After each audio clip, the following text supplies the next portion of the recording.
we just finished all of season 1 of Arcane, and we did a pawn shot for each and every episode. That's 5 minutes apiece. And this is the final overview episode, so we can actually have some leeway. We can get to 10 minutes max. But we don't have to reach the 10 minutes for the rules, but that's beside the point, because Arcane has broken a lot of rules. Yes. And one of the biggest rules was cons first, then pros. But I love this show so much. The animation is beautiful. The colors are jaw-dropping. The acting is great. The editing is next level. It is just burning on all cylinders. And to top it all off, that intro. And Imagine Dragons' song playing as their intro for Arcane, Enemy. This is perfect. This is all the pros of Arcane. I've been gushing over it, and I will gush over it. And I love everything about the art style. It is just perfect. And speaking of perfect, the acting and the animation, I've talked so much about it, but I still can't help it. It is really well done. Who's ever in charge, you guys did brilliant.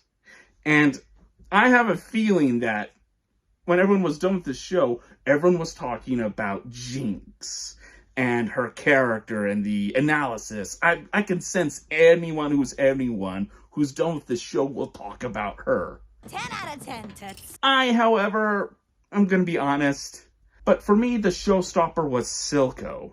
His design is brilliant, and there's a deeper layer to it. We shared a vision, Vander. A dream of freedom.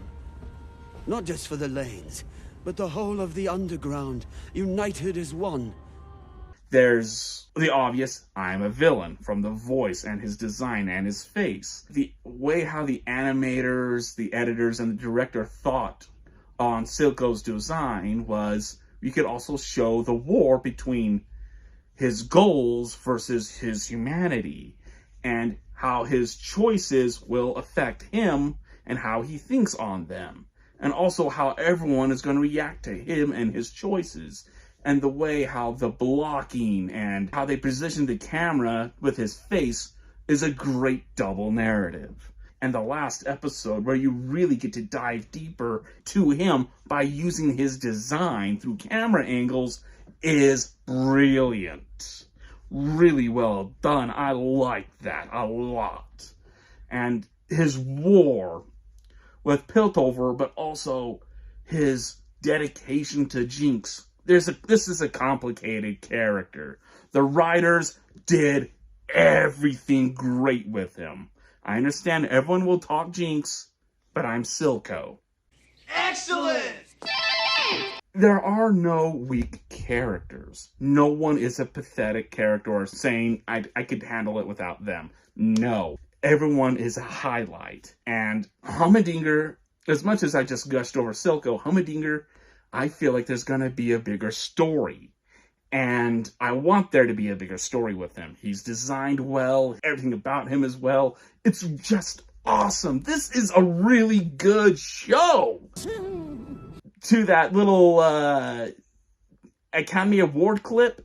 The animated films make up some of our most formative movie experiences as kids. So many kids watch these movies over and over. Bullcrap. This is not meant for little kids. This is not meant for a younger audience. This is a mature story with mature themes and also some scenes that may make parents go, oh my gosh, what am I doing? Junior, cover your eyes. And you, cover your ears. This is just made for an older audience. This is trying to play to an average audience. I haven't played the games. I know squat nothing of the context of the games, or if there's any fan service. All I know is this. Hi. And the cons that were not really there, but kind of were throughout this whole ordeal is I wish there was more Humdinger. Sometimes Jinx felt like she was overdone. There was a moment, I'm sure everyone would like it, but me, I thought it felt a little out of left field. But it still is a good show. There's so many pros, there's very little cons. This is just really well done. The next parents who get a message their kid isn't coming home, I don't even know where to take it. I loved it a whole lot. And there may be some moments that were dull, but it was hard not to get distracted. And I did my best to watch one episode a week. And yet, 2 times I binged 2 episodes in 1 week.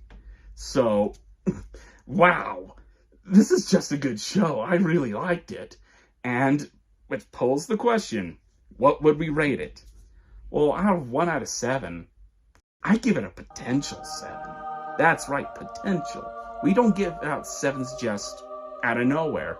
We actually wait an entire year so we can rewatch it again and again and see if it's worthy of it. Why do we do this? Opening night-itis. You watch it the first time, you go, oh, it's amazing. Watch it a second time, you go, oh, maybe it was just that first hype, or was it the right audience I was watching it with? Yeah, it wasn't that good. That's why we wait for an entire year and see if something's a 7 or not. Netflix's Arcane is a potential 7. But until we get to that year mark, we're gonna have to wait for a while. And until that time, this is the Bullfrog signing out.